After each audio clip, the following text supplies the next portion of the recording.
Bienvenidos nuevamente al podcast de la Escuela del Agua de la Universidad Antonio Nariño. En la sesión anterior conversamos con el profesor Edison García, quien nos habló sobre los parámetros que debe tener el agua para ser consumida.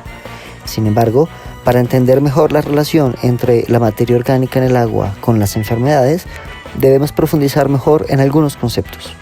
Escuchemos al profe. Cuando existe materia orgánica en el agua, se generan unos microorganismos que son heterótrofos.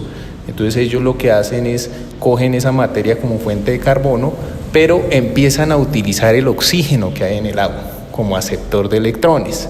Entonces, ¿qué sucede? Si yo soy una persona que vierto agua con alta cantidad de materia orgánica, voy a acelerar esas reacciones de esos microorganismos aerobios y ellos van a agotar el oxígeno disuelto que hay en el agua. El agua debe tener oxígeno disuelto para que haya vida macrófita, inclusive para que el agua sea considerada apta para consumo.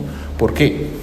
Porque cuando empieza a haber alta contenido de materia orgánica en el agua, el oxígeno tiende a cero. Es cuando uno pasa por ríos o lagos y empieza a sentir un olor maluco, un olor ofensivo complicado. Eso es sulfuro de hidrógeno, que es proveniente de metabolismo anaerobio por reducción de sulfatos, ¿no? Entonces, la materia orgánica es un gran amenazante de la vida acuática por el tema de oxígeno disuelto. Lo agota hasta cero.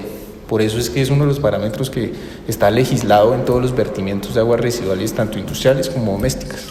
Se generan microorganismos que no nos conviene tener en los cuerpos hídricos. ¿Y eso qué hace? Que se encarezca aún más las plantas potabilizadoras de agua desde el punto de vista de inversión como operación, porque entonces la desinfección empieza a ser mucho más complicada, inclusive cuando hay materia orgánica, los sólidos suspendidos empiezan a elevar la turbidez del agua alto, entonces se vuelve más complicado potabilizar las aguas para consumo.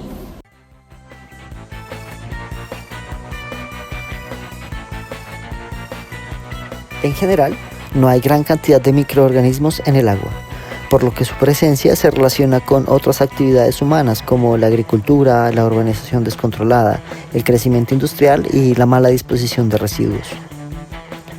Para estudiar la calidad del agua, sin embargo, se emplean microorganismos indicadores, es decir, bacterias que tienen un comportamiento similar a microorganismos patógenos, pero que no lo son. En el primer podcast ya habíamos mencionado a los patógenos. Estas bacterias se hallan en las heces, es decir, en el tracto gastrointestinal, y se pueden aislar, cuantificar e identificar fácil, rápida y económicamente. Sin embargo, existen muchos microorganismos patógenos que se transmiten por el agua.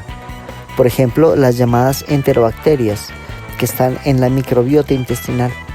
Ellas indican contaminación fecal reciente o problemas en la potabilización del agua. Aquí está la conocida Escherichia. Se dice Escherichia, aunque se escriba Escherichia. En este género encontramos algunas patógenas o no, algunas inofensivas y otras muy agresivas, capaces de provocar la muerte. E. coli enterohemorrágica, E. coli enterotoxigénica, E. coli enteropatógena, E. coli enteroinvasiva, E. coli enteroagregativa.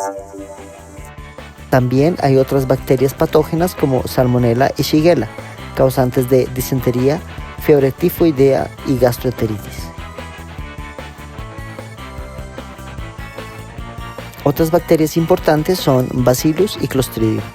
Están normalmente en el suelo, pero indican contaminación fecal a largo plazo. Además, producen toxinas mortales como botulismo, antrax y tétano. También se destacan los vibrio, que son causantes de varias epidemias de cólera a nivel mundial por el consumo de agua contaminada. En 1991 en América Latina se reportaron 4.000 defunciones en 16 países.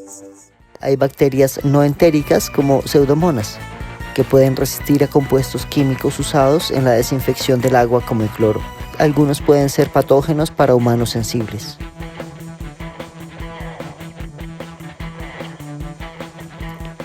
Por otro lado, los virus son la principal causa de enfermedad y mortalidad por transmisión con el agua. No se consideran como parte de la microbiota normal de los animales y de los humanos.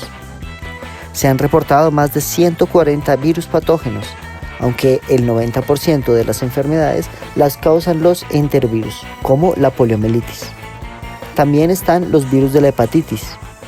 Hepatitis A, B, C, D, E, F, G. Aunque los más comunes en el agua son los tipos A y E. Otros son los rotavirus, que son de fácil propagación, son muy resistentes en el medio ambiente y necesitan pocos individuos para afectar agresivamente. Finalmente están los calcivirus, causantes de gastroenteritis en humanos y son transmitidos por animales. Para finalizar, los parásitos que se transmiten en el agua. Parásito, organismo animal o vegetal que vive a costa de otros de distinta especie, alimentándose de él y debilitándolo sin llegar a matarlo. Son de dos tipos, helmintos y protozoos. Los protozoos son células simples con características del reino animal.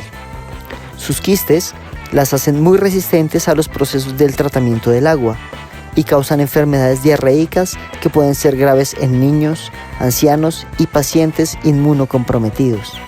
Los más comunes son Yersinia intestinalis, Entamoeba histolítica y Cryptosporidium.